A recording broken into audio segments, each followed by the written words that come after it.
یہ قصہ ہے اصحاب کہف کا۔ روم کے ایک قدیم شہر جہاں پہ ظلم و ستم کا راج تھا۔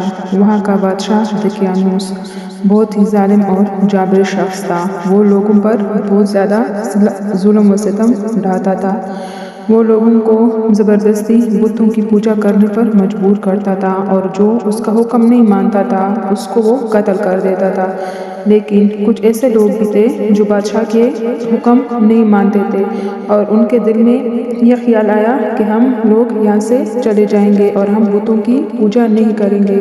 یہ 7 نوجوان تھے جو کہ شاہی خاندان سے تھے۔ انہوں نے آپس میں وعدہ کیا کہ ہم بتوں کی پوجا نہیں کریں گے اور یہ شہر چھوڑ کر چلے جائیں گے۔ اور جب بادشاہ کو حکم پتہ چلا تو انہوں نے ان کا پیچھا کیا اور یہ نوجوان رات کے اندھیرے میں محل سے نکل گئے، شہر سے باہر چلے گئے۔ چلتے چلتے یہ لوگ ایک پہاڑی میں پہنچ گئے۔ راستے میں جب جا رہے تھے تو ایک کتا بھی ان کے پیچھے شامل ہو گیا۔ انہوں نے اس کتے کو ہٹانے کی بہت کوشش کی لیکن کتا وفادار تھا۔ خیر یوں چلتے چلتے صبح سے شام سے رات ہو گئی۔ راستے میں کتے کو پیاس لگی تو ایک نوجوان نے کتے کو پانی پلایا اور دوبارہ سفر کی طرف روانہ ہو گئے۔ دور ایک پہاڑ میں ان کو ایک غار نظر آئی۔ غار کے اندر مکمل اندھیرا تھا۔ یہ لوگ چونکہ بہت لمبا سفر کر چکے تھے، تھکے بھی ہوئے تھے، بھوک بھی لگی تھی تو ان کو ایک پناہ گاہ کی صورت نظر آئی۔ اس غار کے اندر اندھیرا تھا۔ یہ ایک پرانی غار تھی۔ یہ لوگ چلتے چلتے اس غار کے اندر چلے گئے۔ چونکہ یہ ایک لمبا سفر تھا، یہ تھک چکے تھے۔ انہوں نے اللہ سے دعا کی کہ یا اللہ ہمیں سیدھی راستے پر قائم کرنا اور ہماری مدد کرنا۔ اور دیکھتے دیکھتے ان کو نیند آ گئی اور یہ لوگ سو گئے۔ یہ لوگ غار کے اندر سو گئے اور ان کو خبر بھی نہ تھی اور غار کے باہر ان کا کتا بھی گہری نیند سو گیا۔ اس طرح یہ لوگ سو گئے کہ موسم بدلتے رہے لیکن ان کو کوئی خبر نہ تھی۔ جیسے پہاڑ کے اندر غار کے اندر وقت تھم سا گیا اور وہاں پر مکڑی نے اپنے جالے بھی بنا لیے۔ باہر کا موسم بدلتا گیا۔ بارش، طوفان، آندھی، دن سے رات، رات سے دن، مہینے اور سالوں کا سفر طے ہوتا گیا، یہاں تک کہ بادشاہ بھی بدل گئے۔ لیکن غار کے اندر وہ آرام سے ایک کروٹ سے دوسری کروٹ بدلتے لیکن ان کی نیند اللہ خراب نہیں کرتا تھا اور وہ گہری نیند میں ہوتے تھے۔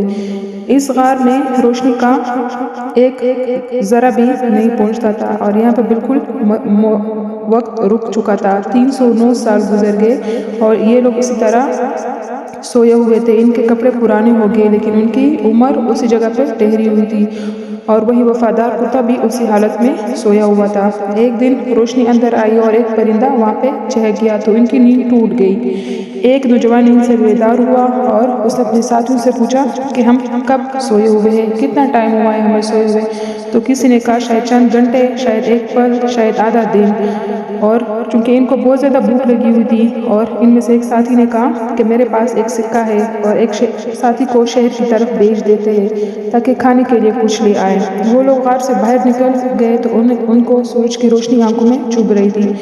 خیر انہوں نے ایک ساتھی کو روانہ کیا کہ وہ شہر کی طرف چلا جائے اور ان کے لیے کھانے کا بندوبست کرے۔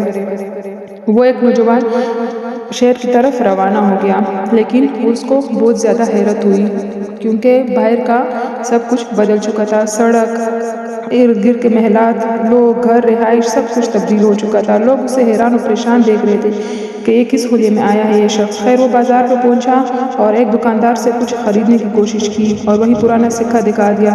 وہ دکاندار حیران رہ گیا کہ یہ تو 309 سال پرانا سکہ ہے، کہ اس شخص کے پاس کوئی خزانہ تو نہیں ہے یا اس نے کوئی چوری کی۔ اس نے لوگوں کو بلانا شروع کیا، شور مچایا کہ یہ چور ہے، چور ہے۔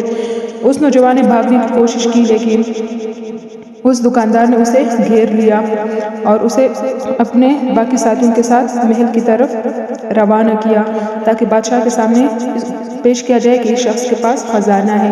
اس نوجوان نے بادشاہ کو سارا واقعہ سنایا کہ کس طرح ہم لوگ 7 آدمی تھے اور ایک غار میں چھپے ہوئے، لیکن یہ دور بدل چکا تھا۔ اب یہاں پہ انصاف کا دور تھا۔ بادشاہ اپنے وزیروں کے ساتھ، اس آدمی اور پوری فوج کے ساتھ اس غار کی طرف روانہ ہو گئے۔ وہ ساتھی جلدی سے اپنے باقی ساتھیوں کے پاس پہنچ گیا اور کہا کہ خوشخبری ہے، اب ظلم کا وہ دور ختم ہو چکا ہے، اب ایک اچھا بادشاہ حکومت کر رہا ہے۔ تو وہ ساتھی لوگ ایک دوسرے کی طرف دیکھ کر مسکرائے اور بہت خوش ہوئے کہ ہمارا امتحان ختم ہو گیا۔ خیر وہ غار کے اندر تھے ابھی اور بادشاہ سلامت غار کے باہر بیٹھا تھا۔ ان لوگوں نے دعا کی کہ اللہ نے آخر کار ہماری سن لی ہے، اور اللہ نے اسی جگہ پہ ان سب کے روح قبض کر دیے جس جگہ پہ وہ لیٹے ہوئے تھے۔ باہر بادشاہ اپنی فوج کے ساتھ انتظار کر رہا تھا لیکن وہ لوگ نہیں آئے۔ رات ہو چکی تھی، بادشاہ انتظار کر رہا تھا۔ آخر کار بادشاہ نے اندر جانے کا فیصلہ کیا۔ اپنے کچھ وزیروں کے ساتھ بادشاہ اندر چلا گیا کہ یہ لوگ کیا کر رہے ہیں۔ بادشاہ کے وزیر نے کہا کہ بادشاہ سلامت، یہ لوگ تو مر چکے ہیں اور ان کو مرے ہوئے ابھی اتنا ٹائم بھی نہیں ہوا۔ اس کے بعد بادشاہ اور اس کے باقی سارے لوگوں نے ایمان قبول کر لیا اور اس غار پر ایک خوبصورت مسجد تعمیر کی۔ بادشاہ نے اپنے ہاتھوں سے یہ مسجد تعمیر کروائی تاکہ ان کی یاد میں یہ سب کو واقعہ یاد ہے کہ کس طرح یہ نوجوان 309 سال ایک غار میں قید رہے اور وہ لمحہ ایک جگہ پہ ٹھہر چکا تھا۔ یہ رہی اصحاب کہف کا ایک عظیم الشان واقعہ۔